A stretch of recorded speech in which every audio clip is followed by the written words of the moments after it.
Un double homicide le week-end dernier, une violence aux formes diverses et singulières qui prend racine dans la Caraïbe. Des chercheurs parlent même de caribéisation de la violence. Des policiers dénonçaient déjà l'an dernier la présence d'armes de guerre, phénomène qui semble échapper aux autorités conscientes pour autant de ce bouleversement.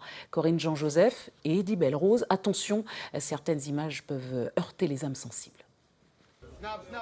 Ils brandissent leurs armes comme des trophées. Il faut dire qu'aujourd'hui, avec seulement 2000 €, rien de plus facile pour ces jeunes que de trouver une arme de guerre en Martinique. Alors face à ceux qui semblent être un phénomène de mode, les élus semblent totalement impuissants. Il faut que l'État mette des vrais moyens pour éviter cette rentrée d'armes en Martinique. Et je dis aussi qu'il faut absolument qu'on s'implique localement. C'est dans ce cadre-là que je réunis les maires, les présidents de PCI, les acteurs, de telle sorte qu'on puisse nous-mêmes, aux côtés de l'État, mener des actions. Des discours et des alertes politiques qui semblent sans effet depuis 20 ans.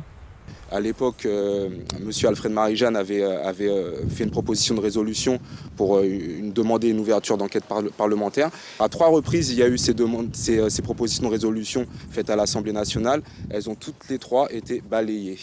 Malgré que nous sommes identifiés comme plaque tournante depuis 30 ans, donc ce n'est pas d'aujourd'hui que nous dénonçons ces fléaux-là, de circulation des armes à feu, de trafic de cocaïne à grande échelle, etc. etc. Pourquoi, à chaque fois qu'il y a une demande de transparence faite par nos élus, l'État français refuse? Peut-être parce qu'entre-temps, la jeunesse martiniquaise a trouvé chez ses voisins de la Caraïbe de nouveaux modèles. Notamment la Jamaïque avec son taux d'homicide de 39 pour 100 000 habitants et une culture de la violence, de la thug life, particulièrement séduisante pour une partie de la jeunesse martiniquaise en quête d'identité rebelle. C'est d'ailleurs ce que certains nomment la caribéisation de notre jeunesse. On observe, si vous voulez, tellement la perte de repères identitaires et culturels locaux, en tout cas propres à nous, qu'on a une sorte d'absorption de toutes les modes, de toutes les tendances, un peu caribéennes et pas les meilleures malheureusement. Et on voit bien cela à travers la musique, on voit bien à travers les looks, à travers les tendances, à travers les styles, qu'on embarque de plus en plus un mode bad boy, un mode tux, c'est-à-dire qu'il faut faire peur, il faut montrer la violence, etc. On sait très souvent qu'on voit régler des conflits dans la Caraïbe, notamment pas si que nous à Sainte-Lucie, pour ne citer que ça, mais les conflits se règlent très facilement avec l'arme à feu, c'est-à-dire que c'est la manière de régler les conflits. Et aujourd'hui, on a une vulgarisation, une banalisation du tir, c'est-à-dire qu'aujourd'hui, faire feu, c'est quelque chose qui n'a même plus, qui n'émeut plus personne. C'est-à-dire que les gens peuvent faire feu pour tout et pour rien.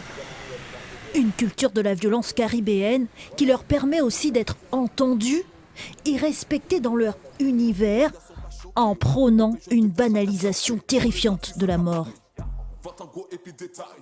Ma vie, elle a un temps pour toutes choses. Un temps pour chaque saison, un temps pour ramasser des pierres, un temps pour les jeter. Tu vois, il y a un temps pour bâtir, il y a un temps pour détruire. Ça, je te dis, moi, je n'ai la foi, je ne pas en mort. Si je suis mort là, je suis mort là parce que je grandis là. Au contraire, ça fait plaisir. L'île semble être tombée dans une situation d'urgence permanente.